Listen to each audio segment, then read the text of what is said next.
الابتسامة الصادقة والمصارحة. The key to a comfortable living is a genuine smile. Is a genuine, sincere smile.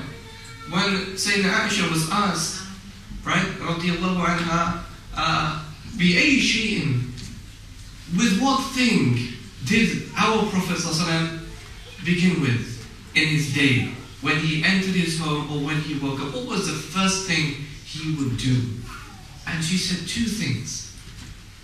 Al-ibtisam wa siwak. He would begin by smiling and by cleaning his teeth with the siwak. Hygiene and creating a good mood in the house. How significant is that? If the husband is waking up all grumpy, how do you expect the wife to keep a good mood? If the wife is waking up as a naga, naga, it's fine, it's true. But the point is, look, a man came to see Umar al-Khattab. His wife was a naga, this man's wife, right?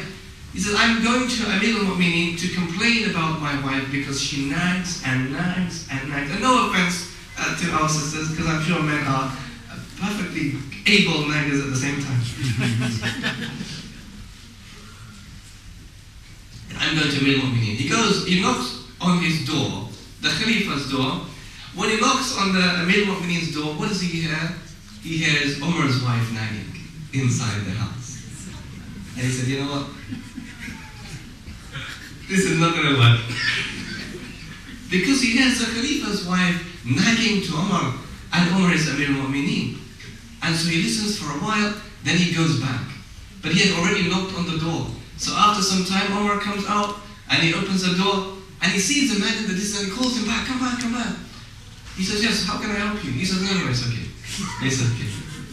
He says, with all respect, Umar, you and I have the same problem. Right? You and I have the same problem. I came for a resolution, but you and I have the same problem. What is it? Look, I'm so sorry, I don't cause you any offense, but my wife is a nagger, right? And I assume that your wife is a nagger as well. What did Umar say? He said, that's true. That's true. Walakin. But there has to be a but, isn't it? There has to be a but. My wife, sitrun bayni wa bayna an-nas. My wife is the shield, is the cover, is the veil between me and Jahannam. Why? If it wasn't for my wife, perhaps I'd be out in the street doing all the sins on earth. But my wife is the cover between me and the hellfire. And therefore I would tolerate the fact that she nags sometimes, and I would realize that my wife has another. My wife is tabakh, she's khabaz, she bakes my bread, she irons my clothes, she does household work that I can't do. She cooks my food, bakes my bread. And therefore he remembered his wife has other purposes at the same time, right? That I would tolerate my wife because of that. And so the second key ingredient is a genuine smile. How significant is a smile in Islam, my dear brothers? One of the poets said to his son as an advice, Father, Ya bunay, inna al-birra shay'un hayyan, wajhun tariqun wa kalamun layyan. My son, right, goodness by some measure is an easy thing. It's a happy, cheerful face, and it's a good, soft word.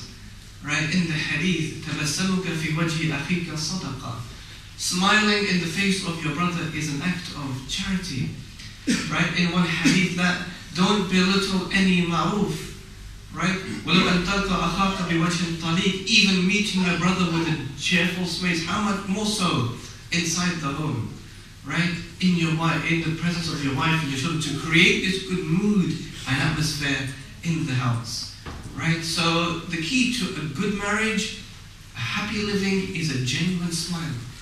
Number 3, miftah as-sulh. The key to reconciliation is to accept excuses. Now here is a problem, my dear brothers, and sadly the men are oftentimes to blame for this one. Oftentimes we may say cruel things to our wives, but God forbid, if ever we heard those cruel things from our wives' mouth, we would say, subhanallah, what a jahil person you are. What an ignorant person you are. You have no fear of Allah. How dare you speak to me like this? Don't you know? And we memorize some hadith, of course. You know, if you believe in Allah and the last day, فَلْيَقُلْ خَيْرًا أَوْ لِيَصْمُتْ, speak good or remain silent. You know, and that's unfair. That's an unfair perspective. The fact that we would expect something from our wives, but we would not accept the same for ourselves. Right? It can't work like that. Right? It can't be that, you know, we are wronged by our wives, and immediately we bring up Sahih Bukhari, and subhanallah, yesterday I read about this wonderful woman, Sahabi, and this is what she was like, and these are her qualities. Why don't you be like this woman instead? But when we wrong our wives, if our wives ever picked up Sahih Muslim, for example, and said, subhanallah, the other day I read about one Sahabi, and these are his qualities, why don't you try and be like him? Right? But we wouldn't accept anything like that. So there has to be a degree of fairness in a marriage, right? And to accept excuses. To accept excuses, right? We can't expect our wives to accept our excuses when we make a mistake, but we don't accept the excuses of our wives when they make a mistake. We are all in the same boat. We are all the sons of Adam, and therefore we all make mistakes, right? But the best of us are those who make the most, ask Allah for forgiveness and are repentful, right? But we should remember, of course, that we're all weak. Number 4, مفتاح التوافق فهم النفسيات. The key to, you know, agreeability or cordiality is understanding human nature. Is understanding people. Is understanding human nature. Right? And we'll bring the 5th one together. مفتاح فهم نفسية المرأة معرفة أنها امرأة. The key to understanding the nature of a woman is what? How do you understand the nature of a woman? You realize she's a woman. You just realize that she's a woman. You did not marry your best buddy from school, right? Like, you know, your best male friend.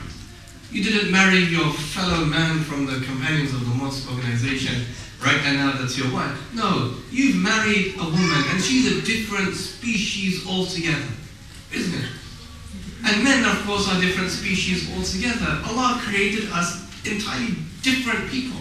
We have different moods, different mood swings, different sentiments, different likes and dislikes. We are different people. So we have to understand the nature of one another. Like what? A woman, right? What is she like? What does a woman want? What is a woman like? A woman is more, one of the ulama said, a woman is more happy أن تستمع لمشاكلها أكثر من أن تشاركها في الحل. A woman is more pleased that you listen to her grievances. Brothers, bear this in mind. A woman is more concerned that you just listen to her issues more than she expects you to find a solution to her problems. It's true. Just to listen to your wives moaning and complaining and letting off some steam is more dear to her than you putting your intelligence cap on and trying to find a solution to her predicament. Right? And how many an evil in society is created because of the fact that a husband or wife would not listen. How does adultery begin in a workplace? His wife doesn't listen to his problems, and so therefore it's the attentive ear of that seductive woman in one place, and she will listen, and of course she loves to listen, and that's her evil nature, and it will lead to another evil, and vice versa, right? A woman will speak about her problems, and the man who wants an evil will listen, and have this comforting and soothing and attentive ear, because he desires evil. Therefore, to stop anything like that happening, my dear brothers and sisters, always be listeners. Always listen to your wife's problems. Always listen to your husband's problems. Right? Who else do you want them to love their esteem to? Right? Understand that each person is different. Right? That's what a woman wants. And likewise, husbands have different kinds of expectations. Men may expect their wives to dress nicely in the home, of course. Right? But one of the ulama said, تَزَيَّنْ لَهَا كَمَا تُحِبُّ أَن تَتَزَيَّنَ لَكَ. Men, dress for your wives the way that you would expect them to dress up for you. It can't be in the homes. You want your wives to